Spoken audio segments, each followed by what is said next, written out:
Jimmy Carter's a down-to-earth person. He's famous for wearing sweaters in the White House in order to save on heat. And he famously walked to his own inauguration rather than to be chauffeured. But what did he accomplish in his lifetime in his presidency, especially vis-a-vis the Jewish people and Israel? I'm Maxwell Rotbart from Wyoming Jewish Academy, pioneering online Jewish education.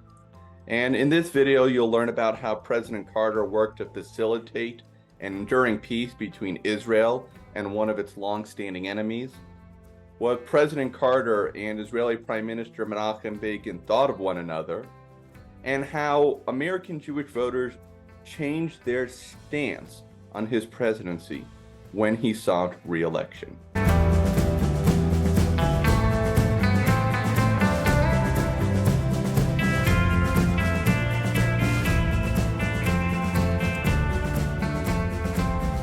Jimmy Carter was born in rural Plains, Georgia in 1924 to a family of peanut farmers. He graduated in 1941 from a local high school. He was class valedictorian, and he was accepted to and attended the U.S. Naval Academy in Annapolis, Maryland, where he studied engineering. He graduated in 1946, just after the end of World War II, near the top of his class. He joined the U.S. Navy shortly after his graduation. That wasn't terribly surprising. He went to the Naval Academy, and he helped build the United States' first nuclear-powered submarines and trained their crews on how to use them. In 1946, shortly after graduating from the academy, he married Rosalind Smith, who was a friend of his sister's, who he'd known since childhood. And the two of them were married for 77 years, longer than any other American presidential couple. His life changed in 1953 after his father suffered a stroke. He left the Navy. He moved back to Plains, Georgia, in order to take care of the family's peanut farm. As a devout Baptist Christian, President Carter became a Sunday school teacher in Plains, and he more or less continually for the rest of his life, at least up until the COVID pandemic of 2020, taught Sunday school classes every Sunday at a local Baptist church in Plains. In 1955, from Plains, he was elected to the local Board of Education and eventually became president of the board. That led to a state Senate run in 1962 that saw him get elected to that position. And then in 1970, he ran for the governorship of the state of Georgia, and again, he was elected to that.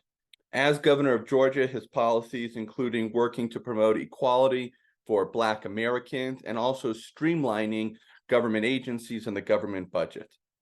In 1976, he was the Democratic nominee for President of the United States. He ran alongside U.S. Senator Walter Mondale, otherwise known as Fritz Mondale, who was a senator from Minnesota. And together, Carter and Mondale defeated incumbent U.S. President Gerald Ford. As President of the United States, Jimmy Carter created the Department of Energy in order to regulate the energy industry and to try to find clean alternatives for fossil fuels. He worked to reduce unnecessary government spending, which had been a priority of his all the way back to his time as governor of Georgia, and he reduced government interference in the affairs of private businesses. President Carter's foreign policy was largely defined by an event that took place on November 4th, 1979, when Iranian protesters seized the U.S. Embassy in Tehran, and they took hostage 52 embassy employees. Ultimately, they held them hostage for another 444 days until the very last day of President Carter's time in office. As a result of this and a struggling economy, he lost the 1980 presidential election in a landslide to California Governor Ronald Reagan. After his time as president, Jimmy Carter maintained the Carter Presidential Center. The Carter Center, and President Carter in particular, worked to spread democracy around the world, promote human rights, and teach countries how to run free and fair elections. He won the Nobel Prize in 2002 for his work with the Carter Center, as well as some of his accomplishments in the Middle East, which we'll get to a little bit later in this video. Also post-presidency, Carter volunteered for Habitat for Humanity, working to construct homes around the world for the poor. And when I say working to do this, he wasn't just some administrator working to do this. He was on the ground well into his 90s with his own two hands, building homes for the poor in countries around the world. Another priority of his was working to eradicate a parasitic worm called the guinea worm that people in Africa contracted through unsafe drinking water. And thanks to Jimmy Carter's efforts, he was able to reduce the global number of cases annually from 3.5 million to 13. President Carter's most important Jewish moment came on March 26, 1979, when Israel and Egypt signed a peace deal that he had helped to negotiate. The negotiation had taken place at Camp David, Maryland, over the course of a number of days in September of 1978. It was thus known as the Camp David Accords. And the Camp David Accords ended more than 30 years of war between Israel and Egypt. While Egyptian President Anwar al-Sadat and Israeli Prime Minister Menachem Begin had started the peace process together without any American involvement, details about what the peace agreement should say stalled the negotiations. See, what happened is in 1967, Israel had taken over control of the Sinai Peninsula from Egypt in a defensive war. Egypt had been using the Sinai Peninsula in order to launch raids into Israel. Once it was under Israeli control, Jews began moving into the Sinai under the encouragement of the Israeli government, and they established cities there. Most significantly was Yamit, just on the other side of today's Gaza Strip. What was holding up the peace talks included the debate about what should be the fate of these Israeli towns and the residents that were now living inside of the Sinai Peninsula. In order to try and advance the peace talks, President Carter initiated the Camp David meetings, and under President Carter's guidance, Menachem Begin, Prime Minister of Israel, agreed to withdraw all Israelis from the Sinai and to return the entire peninsula to Egypt. This was heartbreaking for many Israelis, particularly those who were living there and had made their lives there. But as a result of the Camp David Accords, Israel and Egypt have now known more than 45 years of peace, whereas before the Camp David Accords, two countries had gone to war 5 times in the previous 30 years. Sadat and Begin won the Nobel Peace Prize for their efforts to make peace with one another, and Sadat eventually gave his life for the peace cause after he was assassinated by Arab opponents of peace with Israel. President Carter's Nobel Peace Prize, received in 2002, in addition to his work to help spread freedom and democracy and fair elections around the world, was also due to his hard work, his personal work, to get Begin and Sadat to come together and agree to peace. President Carter made his only trip to Israel as president in March of 1979 to speak to the Israeli Knesset, Israel's parliament, ahead of the formal signing of the peace accords with Egypt. However, despite the fact that together Begin and Carter were able to pursue peace with Egypt and came to an understanding, the two of them did not like each other and they did not trust each other.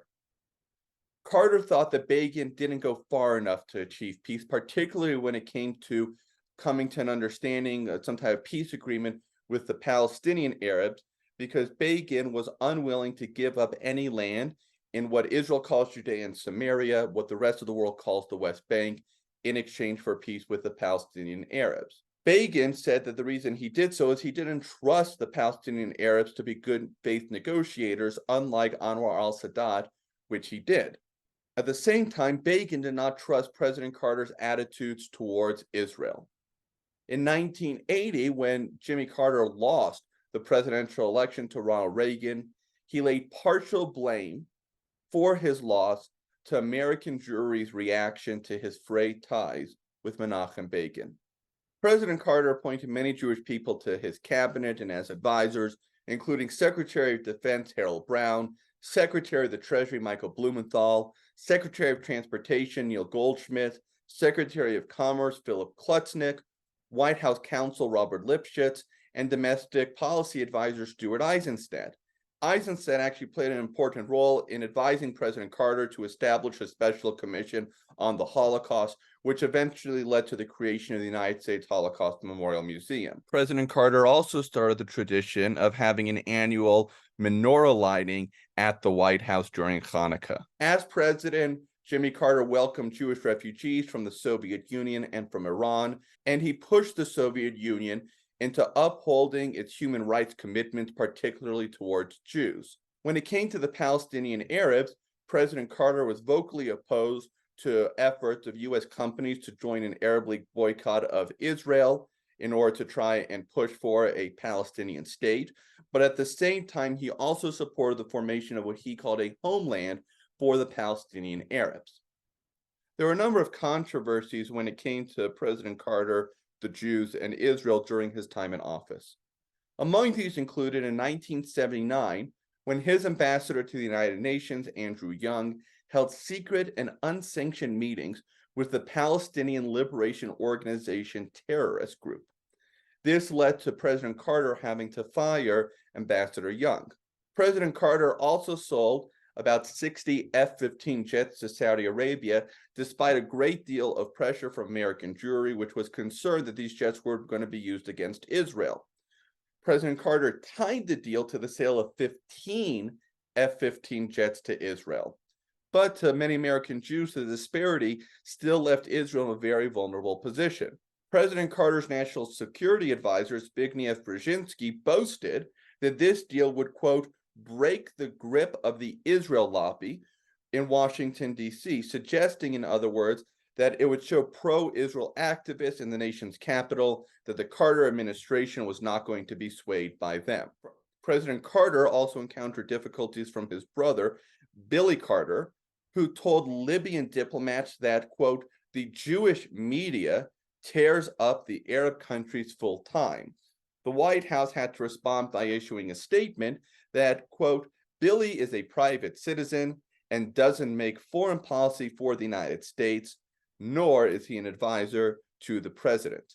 Reflecting the national trend, President Carter, who had received 71% of the Jewish vote in 1976, lost much of it by 1980.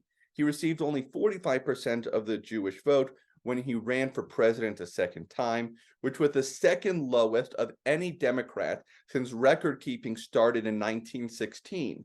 Only James Cox in 1920 received a smaller percentage of the Jewish vote when he ran against Warren Harding. In 1991, President Carter expressed that, as a result of the lack of Jewish support that he had received, particularly in the Democratic Party primaries, quote, I didn't feel obligated to them or to labor unions or so forth. Fritz, that was his vice president, was committed to Israel. It was an act just like breathing to him. It wasn't like breathing to me. So I was willing to break the shell more than he was. And again, what President Carter is expressing here is his sense that because he wasn't particularly popular among Jews, he was saying he didn't feel swayed by them, he didn't feel pushed by a quote-unquote Israel lobby, and that as a result, he was able to take American foreign policy in a direction that was less wholly supportive of Israel than had some of his predecessors. 2006, President Carter published a book called Palestine, Peace, Not Apartheid. The book was criticized for a lack of attributions, factual errors, and pinning the failure of the peace process solely on Israeli leadership. For many American Jews, that book, more than anything else, will define President Carter's legacy towards them and towards the state of Israel. For Wyoming Jewish Academy, I'm Maxwell Rotbart.